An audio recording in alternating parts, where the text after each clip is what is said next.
So let me first say that this is very much a work in progress. It's probably akin to action research in some ways because I am on the research instrument. I'm looking at myself, at the teacher in this particular situation, and the students who I worked with. So it's a foray into that kind of educational research, and it has the potential, however, to be extended to thinking about other faculty members, people who are Jews, who are invited to be part of, in some way, a Christian seminary and teach Christian divinity students, master's students, about Judaism, which is something that I will raise, the question of what happens on the flip side when it's a faculty member who is not Jewish, who is teaching about Judaism to their Christian students. So some of this is really going to be posed as questions that I am exploring and offering some tentative thoughts about them, and also interested to probe what some of the scholarly literature in education and in religious education, in Jewish education, in Christian education might have to say indirectly rather than directly, although both can be are relevant about the subject of this topic at least, and to also find out from you if you have recommendations, suggestions that you've come across in your own work and study. And in fact, I'm going to reference, not extensively, but I think that in terms of the framing of my my questions and research, it's really there are two scholars, neither of whom are Jewish, but who have links to the world of Jewish education in various ways. And they kind of frame, I would say philosophically or theoretically, where I believe this is going. And the first one is Mary Boyes, who some of you may have heard of, she is the dean at Union Theological Seminary, and I will describe in a moment what Union is. And she's also a very esteemed professor of practical theology there. She's Catholic by religion. However, especially has been important in her work on Christian-Jewish dialogue and how it is educational. And so in this book, which she co-authored with Sarah Lee, who she did a lot of work with, who's from Hebrew Union College, on this issue, Christians and Jews in Dialogue, Learning in the Presence of the Other, they make reference to a term that they call that they describe as textured particularism. And so I will read from their work because I think that the question of, and it's come up already in this here in the conference, the question of particularism and universalism, and how do we define those terms, and how do they evolve as dynamic concepts, not as fixed, static categories. I think that will be valuable. So a little bit down the road, I'll describe that term. The other person who's been significant for me throughout my scholarly journey has been David Hanson from Teachers College, and really because of his focus on philosophy of teaching, and he's had a profound effect on me.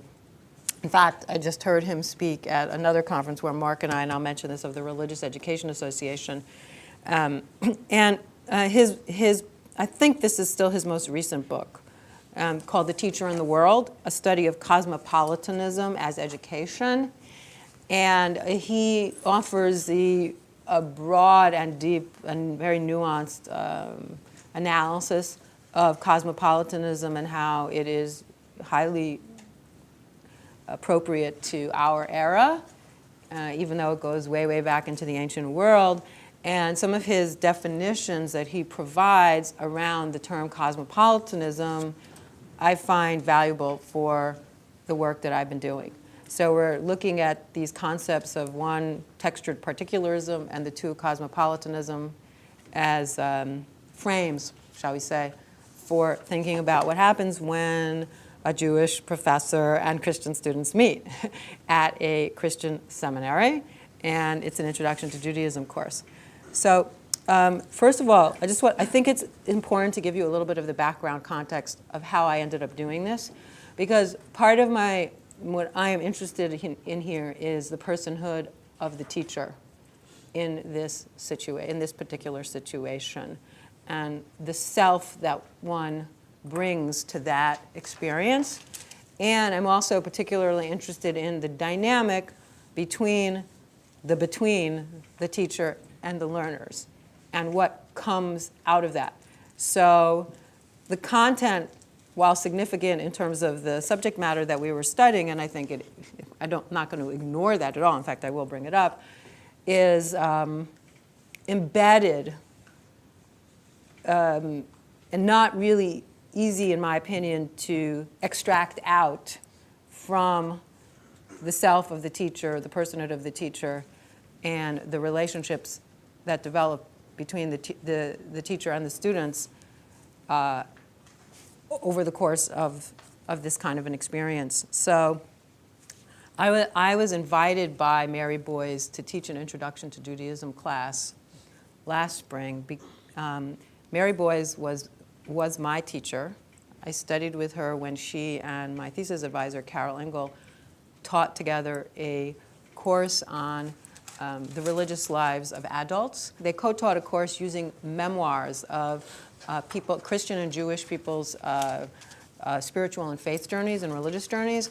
They developed a course out of their joint love of memoir reading, and it was intended as an interreligious, interfaith course. And so long as Carol was teaching on the faculty and Mary, she still is, they co-taught this course. So I studied under them, that's the right word, and then Mary was my thesis advisor, but then I also taught this course with Mary twice. So she invited me to teach it with her. And they have at Union. Union is a non-denominational Christian seminary across the street from JTS, quite famous, and mostly Protestant, which is important because Mary is in some ways an outsider as a Catholic in that seminary. And also it has developed a history of being, shall we say, liberal, progressive Christianity. It's not evangelical. But they have a dimension called interreligious education for their divinity and master students, where they require everybody to take a couple of courses on religions other than Christianity. It's not required. You don't have to take a course on Judaism, Islam, and Hinduism, for example, but you have to get exposed, and there's an experiential dimension, so that if you're learning, about Ramadan, then you're going to go to a mosque when they break the fast, or similarly with Judaism, to find opportunities to bring the students into the world of Jewish life in an active way, not just in a theoretical way. Mary asked me to teach this partially because the person who had taught it previously, I don't know if that person got bad reviews or not, but it was felt that that person did not who is a rabbi, and I think also perhaps a PhD, did not have enough awareness of some of the contemporary issues, shall we say, things related to, especially to gender, related to the intersection of politics and religion, and so she felt that somebody else might be more appropriate to the task, and I was vetted by Alan Cooper, the provost, and given permission to teach over there. So the two heads allowed me, and so I had never done this before. And also be aware, it's an introduction to Judaism course. I'm not a scholar per se of Judaism. I'm a scholar of Jewish education.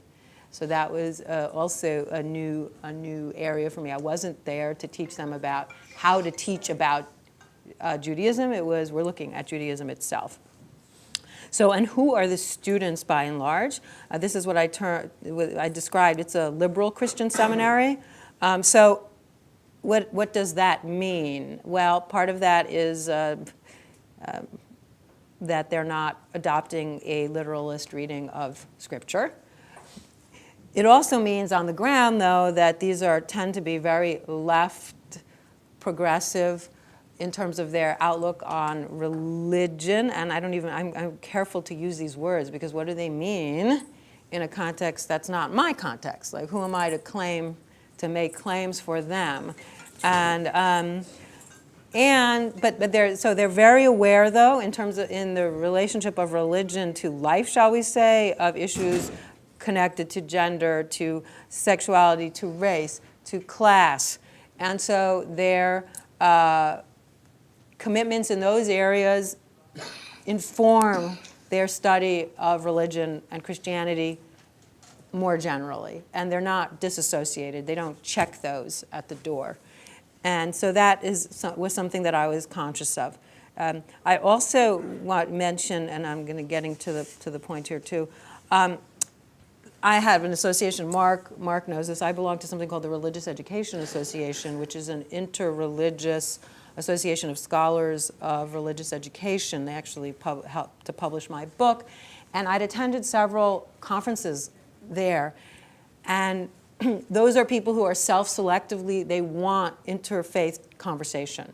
They are curious and open, and there are few Jews and few Muslims and few others, mostly it's Christian, mostly Protestant, but there's a commitment to expanding that base. And so those encounters were very generative for me. I met scholars, Christians, Muslims, people from, it's international, Turkey, Germany, Korea. And so I had a very positive sense of what was possible.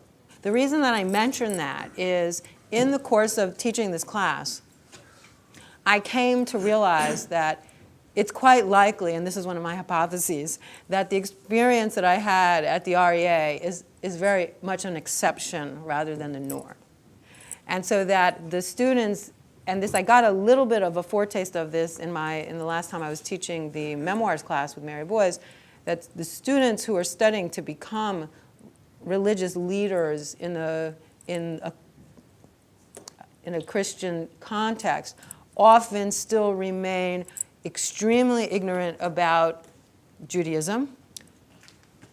I have a hunch, and it was backed up by some anecdotal evidence, that they're not all that interested in Judaism, that other religions are taking preeminence, and that they continue to hold, or I want to say continue, there is a tendency to continue to hold implicit bias, prejudice, maybe covert, around Judaism, and that even has sometimes nothing directly to do with the political situation regarding Israel, but it can sometimes overlap because there's a conflation of thinking about Jews and thinking about Israel. And in this seminary context, there's a strong, the weak and the victimized are always prioritized.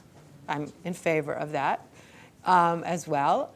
However, they do not have any historical context and do not view Jews in any way as victimized or oppressed or marginalized. So, and I will mention that when I talk about the context a little bit because it came up. So now, the students that I had, it was a very small class, they were already self-selected because they wanted to learn about Judaism. Most of the students there are not signing up to take Judaism classes that relate to Judaism.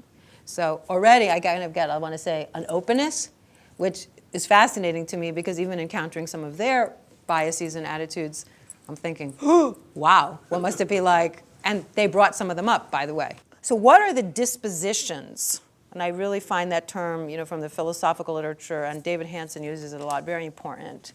What are the dispositions of a Jewish professor who is asked or who agrees to undertake to teach at a Christian seminary that are necessary for assuming that responsibility? Because it is a very big responsibility.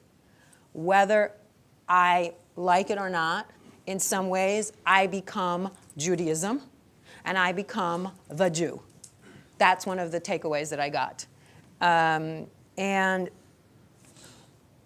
also, what does the Jewish professor need to learn and understand about the culture of the Christian seminary?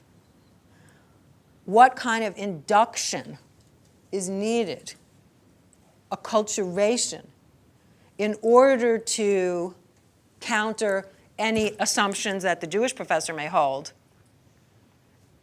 about that institution, about the students, about the colleagues, and to prepare the professor better to enter into a teaching relationship. I will say that in retrospect, although I had taught at or with a faculty member at Union on 2 occasions already, I think I was protected by her in a way. I know these terms are going to sound very charged. Without the protection of the Christian faculty member, I felt very lost, adrift, somewhat. I began to develop a little bit of a kind of, typical, respect but suspect. That's what they say that Ashkenazi Jews often would go through life with, respect but suspect. Respect those. Exactly, the famous term. It's a term that's used. And I began to develop that, and I was very uncomfortable with it. And I'm still uncomfortable with it. And I need to bring it up with Mary Boyes, because I hold myself to be somebody, as a teacher, as a Jew, who is open and not suspicious and respectful. And I began to lurch into another place. And so when I get back to the personhood piece, I had to investigate that in myself. So I do want to make, and I'm keeping an eye on the clock here, some points about recommendations that I think are necessary for a Jewish professor who enters into this kind of a situation. One, it is valuable and almost, I would say, essential to have an entree, that there need to be some prior established relationships, especially with people who are willing to keep kind of the dialogue, the nature of dialogue, active, that it's not a one-dimensional, I'm here to deliver to you and you receive from me, but what is the mutuality of the giving and the taking, right? We are all givers and receivers. And how does that work when it's Jews and Christians? Because being givers and receivers in a Jewish and Christian relationship is not self-evident. The other piece is that, has the Jewish professor ever had any other kinds of experiences with interreligious education, interreligious settings? And what have they been? Positive, negative, otherwise. And those need to be excavated beforehand, because we bring all of that to what we're doing, often unconsciously. The other is, they have to be interested in teaching students who are not Jewish, and even more, who are Christian, who have deep Christian commitments. They have to want to do that. It's not that I want to teach Talmud to Christian students, or I want to teach Jewish history because I love my subject matter and I want to expose them to it. It's that I actually want to know what it is who they are. And I know this may sound self-evident to people who are in education, but it's not. It's not. I don't think it is at all. And all the more so with students who have little to no exposure to any serious academic study of Judaism, who have little or no exposure to Jewish life in any lived way. And Mary told me explicitly at the beginning, assume nothing. Assume nothing. That's a really strong statement. So there wasn't nothing, I have to say, but there was close to nothing, truly. And I can give you a specific example of that in a minute. My primary interest should not be, I believe this, I'm saying for my belief, should not be, I want to teach the subject matter exclusively, that I'm here to deliver content. It has to be involved. That got back to my original point. The other issue to raise is, do I teach this course, or the person, the Jewish professor, as a quote unquote, dispassionate academic from a place of objectivity, which subtext, and I'm kind of almost embarrassed to admit this, how much dirty laundry do I air to the Christians? A little bit. I mean, it's a kind of I hate that I'm saying this, but I'm saying it. Or as an engaged, committed Jew myself, right? That I'm out here. Yes, I'm teaching. I have a doctorate. I'm a professor. However, I have a set of commitments. Here's what they are. Let me share them with you. Those commitments as an engaged Jew, in fact, may conflict with, Rabbi XYZs or Professor XYZs, but I want you to know that I'm coming from a place of conviction in my own personal practice and life. And so that gets back to the personhood of the instructor, but it also raises the issue of the boundaries between the instructor and the students. What is the scholarly persona, and what are the Jewish commitments that are presented? There were three primary areas that I focused on in the syllabus. One was an introduction to Jewish history. Felt that they needed to have a kind of scope and sequence. They needed to get, and that included some of the issues around, biblical scholarship, Bible as history, these kinds of things. But to get a contextualizing of the religion. It was very important for me that they understood that when I say Judaism, I am not only speaking narrowly about Judaism as a religious system. I'm speaking in a more Kaplanian term. And by the way, they were all very interested in Kaplan. They had never heard of Kaplan, and they were interested in Kaplan. He resonated for them very much so, which I think is valuable. The other piece was Jewish thought or Jewish theology. They felt that they needed to have that because much of what they do a lot also focuses on the theological aspects of Christianity. They needed to realize, I know some people say there's no such thing as Jewish theology. Okay, I don't want to go into that debate, but I've been told by a secular Russian Jew there's no such thing as Jewish theology. That's fine. But no, I'm digressing here. That I did pose it like that, and we looked at also the relationship of theology to liturgy and ritual. That I would have spent more time with them on liturgical and ritual aspects had I had more time. Because I think that it's a complete blank void in their understanding of Jewish life. And they liked it. They wanted to learn more about it. That's another piece. And the other issue was contemporary Jewish issues.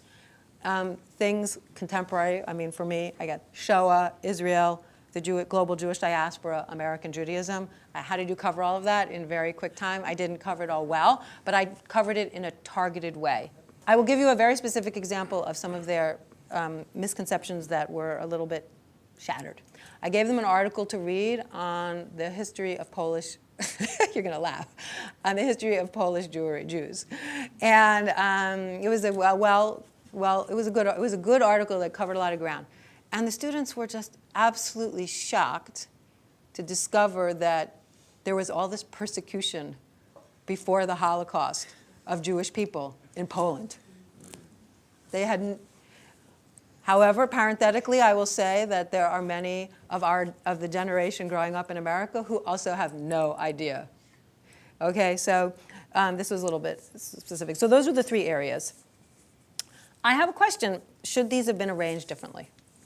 Afterwards, the students did tell me they would have liked less Jewish history, more theology, more contemporary. As somebody who also has background in Jewish history, I'm loath to agree with them, but I will have to consider what that means. So this question of the position of power of the Jewish teacher. Am I a spokesperson? A spokesperson for what? All right? How do I learn to uncover the assumptions of the students? What are they bringing in about Judaism and Jewish life? How do I do that? What about their lack of knowledge? What about their covert bias that they themselves are not even aware of? How does that come out? Again, I mentioned they're being embedded in a milieu, in a culture of the seminary, getting back to Joseph Schwab, and how does that affect how they view Judaism? The enculturation, okay, the prejudices, the disinterest, or otherwise? How does that spill over? Finally, I'll finish with this question. What happens if you have and this is two questions, if you have a Christian teaching about Judaism in a Christian seminary? And then I'm also asking myself, what about a Christian teaching in a Jewish seminary, a course in an introduction to Christianity? We don't actually have that at JTS. And it made me think about that. Why don't we? So with that, I'll close. Thank you.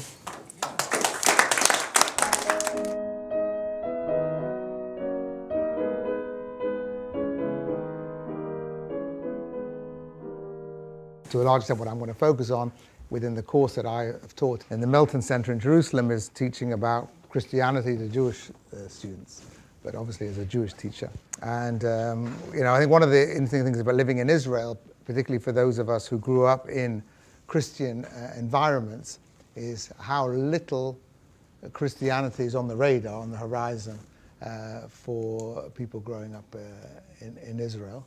And one instance of this that amused me at the time was observing a history class being taught in a middle school in Jerusalem, where the teacher was teaching about Christianity.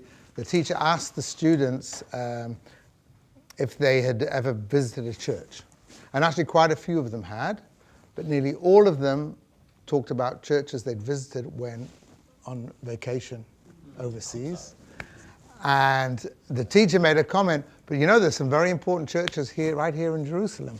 And I was sitting in the class, the desk next to a girl, and it was an 8th grade class, and she turned to me, she said, where are the churches in Jerusalem?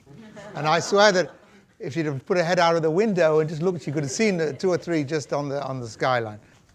Okay, so in recent years, I've had the opportunity to teach a course entitled Teaching Other Religions in Jewish Education. Although my focus in my remarks today will be on the element of the course that dealt with teaching about Christianity. So I'd like to share with you some of this experience. What I'm going to do is I wouldn't even dignify it with the term action research. It's kind of just a report of the experience. And I do this against the background of the place of other religions in the curriculum in Israeli schools, and the representation of other religions in textbooks, as well as what I've learned by observation about the discourse regarding other religions in Israeli classrooms. So I've also come to reflect upon the teaching about other religions in Jewish and Israeli contexts in the light of thinking about religious education in non-Jewish contexts, and the whole field of teaching about religions, whether it's in Israel or wherever, particularly in those countries where religious education is a required part of the curriculum of the common state schools, such as in much of Scandinavia, in the United Kingdom, and in much of Germany. And this has led me to the question of whether Jewish studies in the Israeli non-religious school might also be described as a variety of religious education. Putting the question in this way would be regarded as a scandal in Israel, where religious education is heard as a translation of chinuch dati, that is to say, education for orthodoxy. And this is precisely what the non-religious schools are supposed to avoid doing.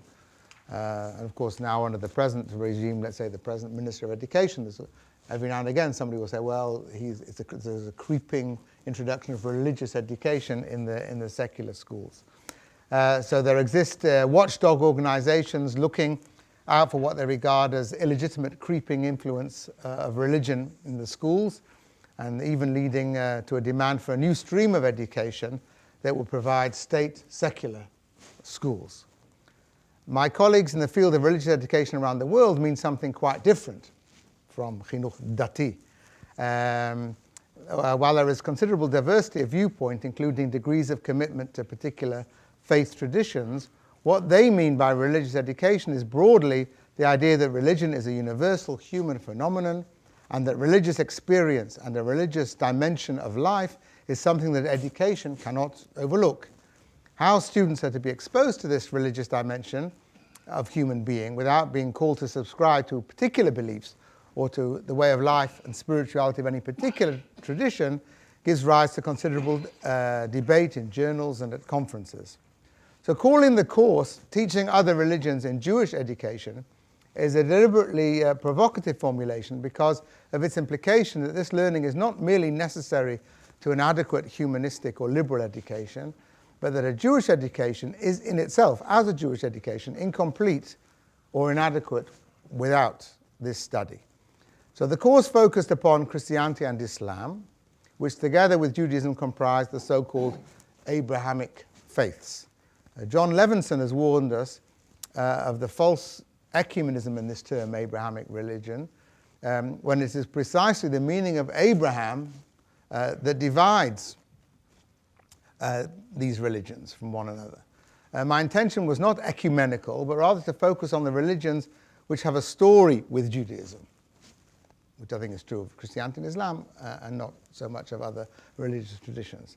For its part, Judaism has much to say about the other religions. Since Jews have overwhelmingly lived under the shadow of either cross or crescent, the encounter with the other religions has had a crucial formative influence on the development of Judaism in the form of subversion and resistance, and also in the form of the absorption of the culture of the majority by the minority. So I developed 4 broad rationales for the teaching of other religions and for the teaching of the course. So first of all, the study of other religions is necessary for a satisfactory education in the humanities. Without this understanding, much else is left obscure in such fields as literature, the plastic arts, architecture, and music. It is also necessary for an understanding of contemporary social, cultural, and political realities. Secondly, study of the culture, way of life, and beliefs of others is necessary for an education for tolerance. This without entering into the discussion of the distinction between concepts such as tolerance and pluralism. Tolerance is used here to cover education for a readiness to live harmoniously and respectfully with others. Thirdly, to some extent, an understanding of Judaism requires some knowledge of other religions. How did difference come to play such an important part in Jewish self-understanding? At a more complex level, scholars have shown how the traditions impact one another. Examples are James Kugel's work on traditions of biblical exegesis, or Chava Lazarus Yaffe's work on mutual influences between Judaism and Islam. Fourthly, in contexts of Jewish education, the study of Christianity and Islam belong at least partly to the Jewish part of the curriculum, because the relationship with these religions is not a neutral one. To teach the other religions in a detached, phenomenological or historical way is distorting for Jewish education. So the course was taught in the context of the MA program in Jewish education at the Melton Center at the Hebrew University. Although a graduate level course, there were no assumptions made about the students' existing knowledge of other religions. So that meant that although the course was about teaching other religions, a lot of the time was spent teaching other religions. The students, by and large, reflect the reality of Israeli society and education, which, because Jewish culture is the majority culture, and because Jewish school pupils are educated in the Jewish system with little or no contact with others, knowledge of other religions remains minimal. And this is in clear distinction to much of the discourse about religious education, where the issue is you've got a classroom, a multicultural classroom, in which Christian and Muslim and Hindu and perhaps Jewish students are studying together. That's often the issue for religious educators in the Israeli context. That barely happens, except with few exceptions. As Jewish scholarship has increasingly come to focus upon social, cultural, and religious context, it is in academic Jewish studies academic Jewish studies classrooms that students encounter other religions for the first time in a serious way. In this academic settings, where religion is studied with academic tact and distance, students frequently discover, even with an excessive fascination, the world of Christianity and the complex nature of its interaction with Judaism. So students come to Hebrew University never having learned anything about Christianity, and they come to Jewish studies classes, and suddenly a whole world is open to them. And I say sometimes the fascination is even excessive, although that's clearly a value judgment. This lack of background in religious studies meant that much time in the course is spent studying the religions themselves. For example, one of the topics of the course is examining the scholarship on the historical Jesus. So we looked at the competing conceptions of David Flusser, who regards the historical Jesus as a teacher, his teacher, and say that of Yeshayahu Leibovitz, who derides the possibility of any historical approach to Jesus and who sees significance only in the Jesus of Christology and Christian faith. This argument has clear educational implications. Do we teach Jesus as a historically Jewish figure whose historical persona might connect between Jews and Christians? Or do we see Jesus as the Christ who ushers in a new covenant which supersedes Judaism, or at least claims to do so? A further study included in the course is that of attitudes to other religions found in traditional sources of Jewish thought and halakha. This requires a study of Yehuda Levi, Maimonides, the Meiri, as well as more recent figures such as Rabbi Yaakov Emden. One of the rationales for teaching other religions conceptualized as part of Jewish education that I've noted is the intertwined relationships between the traditions. It cannot be ignored, however, that this interconnection is not only expressed in mutual religious, philosophical and cultural influence, but also in the form of persecution and violence, in which in almost every case the Jews were victims. The educational challenge is to give due weight to this history while also cultivating understanding and appreciation. In other words, weaning the students somewhat away from the lachrymose account of Jewish history, but without denying the more dark aspects of that history. And this point was made eloquently by Ephraim Urbach, the Talmudist Ephraim Urbach, who for a time was very much engaged in the Ministry of Education in the early years.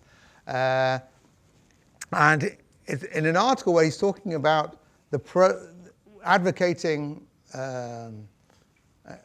new directions for the religious system in Israel. So it's very, the comments that I'm going to relate to now are talking about the Mamlechti Dati schools.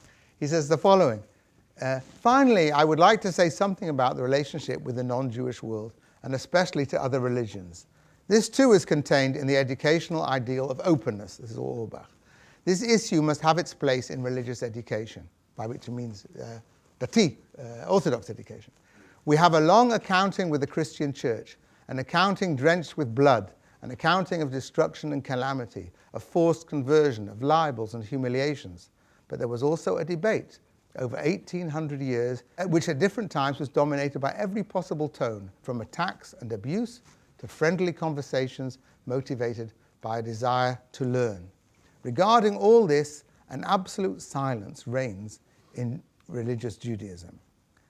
This silence is accompanied by an impotent hatred, which, if it is expressed at all, it is through acts of stupidity with no foundation, like the attacks on a number of Christian religious institutions in the country. He's talking about things that happened in the 1950s, but you could read this, it's still fresh.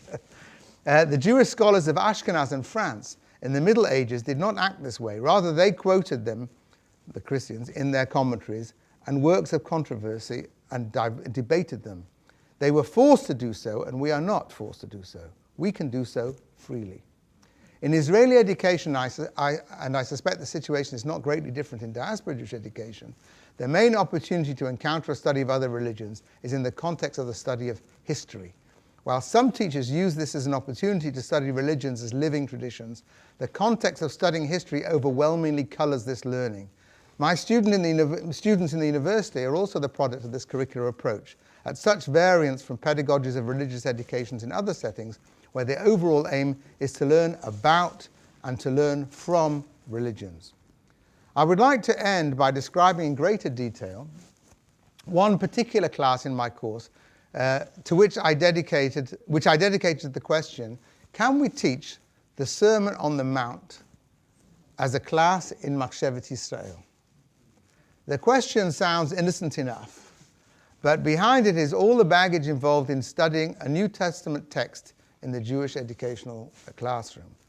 The question invites the students to see the text not as belonging to some primordial other, but something which can perhaps be reappropriated as a Jewish text. Much of modern Jewish discourse on Christianity has been influenced by the dichotomizing approach of Achad Ha'am, who discerned essentially different ethical thinking in the two traditions, in the two religions, and he calls Christianity inverted egotism, and he attributes to Judaism a more realistic ethic based upon principles of justice. I think scholarship has moved far from this zero-sum relationship, that what is Christian is not Jewish and what is Jewish is not Christian, but popular perceptions and education lag behind. In our class, we first read the sermon, focusing primarily on the so-called antitheses.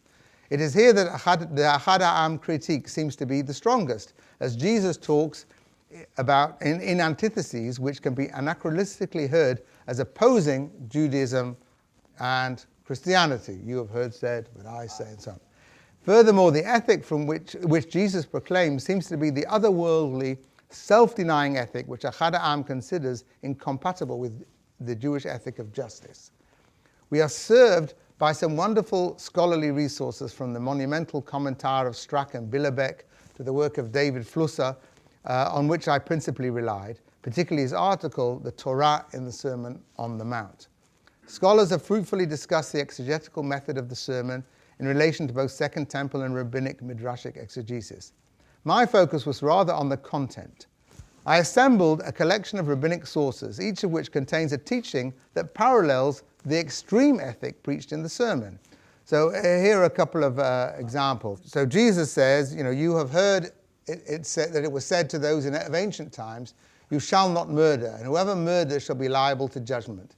But I say to you, if you are angry with a brother or sister, you will be liable to judgment. And if you insult a brother or sister, you will be liable to the council. And if you say, you fool, you will be liable to the hell of fire. So Jesus is including these apparently more minor infractions under the category of murder. The most extreme example in the sermon, is the idea of love of enemies. So you have heard it said, you shall love your neighbor and hate your enemy. But I say to you, love your enemies and pray for those who persecute you, so that you may be children of our Father in heaven. For he makes his sun rise on the evil and on the good, and sends rain on the righteous and on the unrighteous. For if you love those who love you, what reward do you have? Do not even the tax collectors do the same? And if you greet only your brothers and sisters, Omer lahem shalom, what more are you doing than others? Do not even the Gentiles do the same? Be perfect, therefore, as your Father in heaven is perfect. So then we see in some Jewish texts, it's come out a little small, but this is from cited from Talmud Bavli, Bava Metzia 58b. A Tana recited before Rabbi Nachman ben Yitzchak, he who publicly shames his neighbor is as though he shed blood. Whereupon he remarked to him, you say well, because I have seen it, the ruddiness departing and paleness supervening. Abai asked Rab Dimi, what do people most carefully avoid in the West? He replied, putting others to shame. So here's another example. Rabbi Eliezer says, one who hates his fellow is among those who shed blood, as it is written. And if there be a man who hates his neighbor and lie in wait for him and attack him and smite him and so that he dies. So that, again, the included in the category of murder is the very feeling of hatred towards the other. Now, as I mentioned, the most extreme case is Jesus' demand that one love one's enemy, and this is precisely the ethic which Ahad Ha'am considered antithetical to Jewish ethical thinking. And yet, here again, we have some relevant texts. This is from the Tosefta. One who wounds his friend, even though the one causing the wound did not ask for this, the one wounded should ask for mercy for him, as it is said, Abraham prayed to the Lord. And so you find in the case of the companions of Job, as it says, and take 7 bulls and 7 rams. What then does it say? And the Lord restored the fortunes of Job when he had prayed for his friends, who are perceived as having wronged Job. The idea here is that we find in Jewish texts this idea that one should be concerned for one's enemy, that we're concerned for the one who has wronged you. As another example, Rabbi Yochanan began, who rewardeth evil for good, evil shall not depart from his house. Well, that's easy, right? Said Rabbi Yochanan, if your neighbor entertained you with lentils and you subsequently entertained him with meat, so you gave him better food, you are still indebted to him. Why? Because he showed hospitality to you first. Rabbi Shimon ben Abba said, not only who rewardeth evil for good, but even he who rewardeth evil for evil, evil shall not depart from his house. So in other words, the implication is that you should return good for evil. And even Jesus' rhetoric is reflected in the text. So Rabbi Avahu said the day of rain is of more importance than the day of resurrection, for on the latter day only the righteous will arise from the dead, but rain falls for all alike, righteous and wicked. So the argument was not that Jesus borrowed from these sources, a chronological impossibility, although we can never know how ancient teaching may be preserved in later rabbinic texts. I was also not trying to suggest about Christianity what a professor said of a student's paper, that it was both good and original, only the original bits weren't good and the good bits weren't original. The argument was rather that the presence of these views and teachings in classical rabbinic texts undercuts the dichotomy proposed by Ahad Ha'am. The texts demonstrate that rabbinic Judaism contains voices no less committed to self-effacement and extreme ethical demands. For the students, the New Testament text is seen in an entirely new light, one which nevertheless leaves complex educational questions, particularly if we were to undertake this exercise not in the university, but in the school, in the classroom. So I'd like to end, if I may, Ofra, with two postscripts. The first emerged as I prepared this talk and I went over my materials on the sermon and also looked to find more recent scholarship. My approach to teaching the sermon was to find instances of rabbinic statements that matched Jesus' positions, if not with the sustained intensity of the sermon, because I think that's the thing about the sermon. It's not just a point here and a point there, it's so powerful. In my reading, I came across a fascinating example of a teaching coming from the other direction. And there was something. Now, the most striking of the antitheses is the demand to love your enemy, as we've said. One of the puzzling things about this text is that Jesus says, "You have heard that it was said, you shall love your neighbor and hate your enemy. But I say, love your enemies and pray for those who persecute you." The puzzling thing is, where did Jesus get this idea that you've been told that you should love your friend and hate your enemy? Now, part of the problem is that the translation of Reah as neighbor and so on, an extension to who is the Reah that we are to love. Now, Menachem Kister analyzes the text, suggesting, like many other gospel texts, it requires the reconstruction of the Hebrew Aramaic original. So the Reah in Hebrew can vary between friend and simply a fellow person. So Jesus' argument would make sense if there was an interpretation of Leviticus 19:8 as requiring love of friends, our actual pals, and by implication, lack of love for the other, in particular, of enemies. And Kister cites a Palestinian Targum that translates "V'ahavta re'acha kamocha" as "V'terachamun l'rachamechon dekavatchon," which Kister renders, "You shall love your friends," literally those who love you, "who are like you." So we find a trace of the interpretation to which Jesus, and one might say the mainstream of rabbinic Judaism, is opposed. The rest of the Jesus argument against loving one's friends begins to make some sense. In this example, we can show students not only that Jesus' extreme ethical demands have rabbinical parallels, to which Jesus' response also has a presence in rabbinic literature. And very quickly, that my second postscript takes me back to my observations in the classroom that I mentioned earlier, where the teacher actually studied with the students in this middle school classroom the Sermon on the Mount. And she interpreted the text as a series of demands that go against ordinary human inclinations. And then she drew out lessons for the students. What would happen, she said, in your family when your siblings are hassling you, and instead of hassling them back, you were to say, "My brother, I love you." And the teacher says, "Do not judge." That is a lesson that anyone can take for themselves and identify with. So that's how she was teaching the text.